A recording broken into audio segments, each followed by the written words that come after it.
I was doing better for a while, enjoying the things I already had, walking from room to room, looking at my things and picking them up.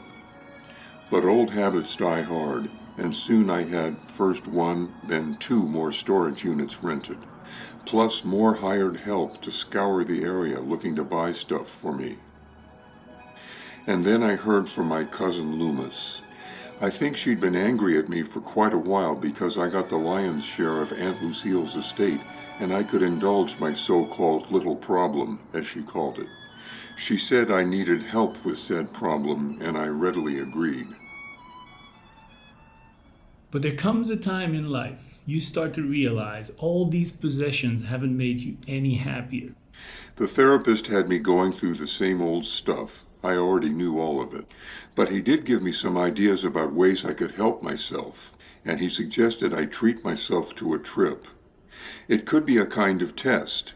If I was enjoying myself with food and drink and sightseeing, I might not be obsessing over things. I liked the idea, tossed possibilities around in my head, and soon I was on a flight to Mexico.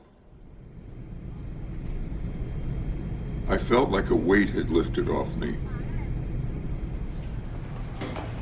San Miguel de Allende was a pretty town, not difficult to navigate for a gringo like me, and there were plenty of others, let me tell you. After a couple days, I started testing myself. Walked through a shopping arcade full of antiques. There was a bit of a flicker deep inside me, but I was proud of being able to sit on it.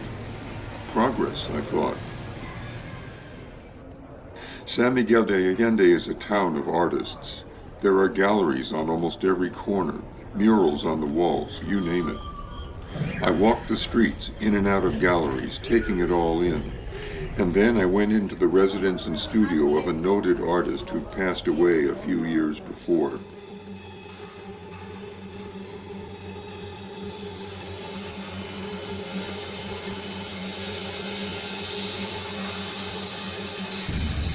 The staff said that I ended up in a rocking chair, going back and forth and cooing to myself. They said I started yelling that I would buy the whole place, hook, line, and sinker, and move it to the States.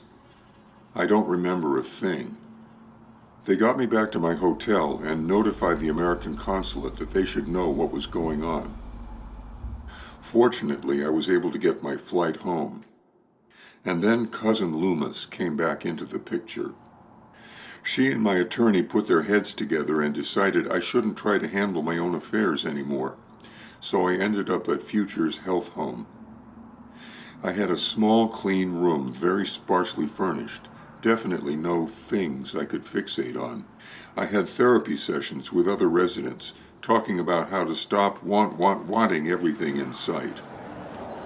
After a while, they decided I was trustworthy to have off-site privileges, so I got a pass to go for walks. It was back to what I used to do with so much pleasure. The area around Futures was nice and restful. The weather was beautiful, walking was great. And then I saw the sign. I think you know where it led me. I know you wanted to do that this morning.